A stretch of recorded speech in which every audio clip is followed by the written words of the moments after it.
జై తెలంగాణ, జై కేసీఆర్, జై కేసీఆర్.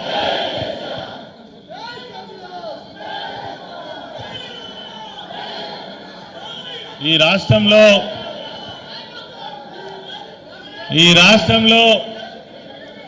ఒక అరాచక పాలన జరుగుతున్నది. నిజమేనా? తెలంగాణ సమాజం గిదే కోరుకున్నదా?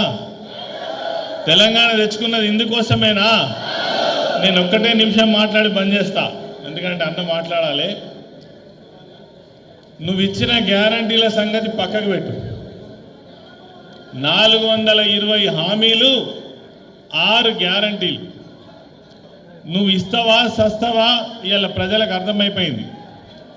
కానీ ఈ అరాచకమేంది, ఈ పోలీస్ కేసులేంది, ఈ బెదిరింపులేంది, ఈ సదిరింపులేంది?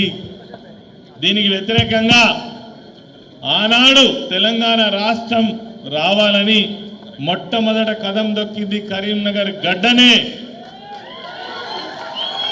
2001 మే 17న సింహగర్జన సభ ప్రారంభమైంది కరీంనగర్ గడ్డ మీద నుంచే.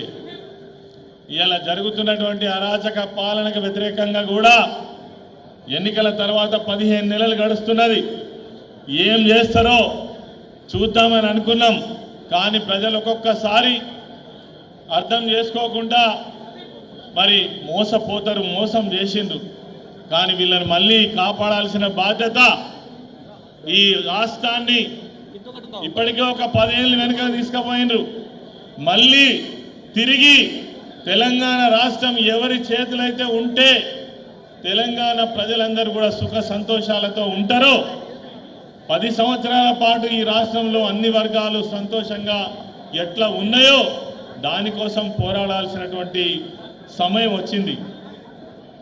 25 సంవత్సరాల ప్రస్థానం, ఎన్ని ఇబ్బందులు, ఎన్ని పోరాటాలు, ఎన్ని త్యాగాలు, ఎన్ని రకాల ఇబ్బందులతో తెలంగాణ రాష్ట్రాన్ని సాధించుకొని ఇవాళ ఎవడో తెలంగాణకు వ్యతిరేకంగా మాట్లాడినటువంటి, తెలంగాణ రాష్ట్ర ఉద్యమానికి వ్యతిరేకంగా తుపాకీ పట్టుకొని కరీంనగర్ గడ్డ మీదకి వచ్చినటువంటి వారి చేతిలో ఈ రాష్ట్రం ఉన్నది. ఇదేనా మనం కోరుకున్నది? ఈ చెర నుంచి విడిపించాల్సినటువంటి బాధ్యత ఉందా లేదా? ఉందా లేదా? దానికోసం నడుం బిగిద్దామా లేదా? అందుకోసమే దిశానిర్దేశం చేయడం కోసం మన యువ కిరీటం, రేపటి తెలంగాణ ఆశా జ్యోతి, మనందరి నాయకుడు కేటీఆర్ గారు కరీంనగర్ గడ్డ మీదకి రావడం ఒక మంచి అపూర్వమైన స్వాగతాన్ని మనం తెలియజేసినాం. మరి వారు అనేక విషయాలు మీతో ప్రస్తావిస్తారు. ఈ సందర్భంగా నాకు అవకాశం ఇచ్చినటువంటి అన్న గంగుల కమలాకర్ గారికి, వేదిక పైన ఉన్నటువంటి పెద్దలందరికీ కూడా నమస్కరిస్తూ జై తెలంగాణ. థ్యాంక్ యూ అన్న. రామన్న చేసినాం.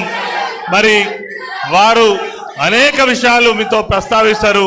ఈ సందర్భంగా నాకు అవకాశం ఇచ్చినటువంటి అన్న గంగుల కమలాకర్ గారికి, వేదిక పైన ఉన్నటువంటి పెద్దలందరికీ కూడా నమస్కరిస్తూ జై తెలంగాణ. థ్యాంక్ యూ అన్న. రామన్న మాట్లాడే ముందు ఒక పాట విందామంటూ విందామా? పాట అయినాక కూలైనాక రావన్న మాట విందాం. మరి వినోద్ అన్న కూడా మన కూడా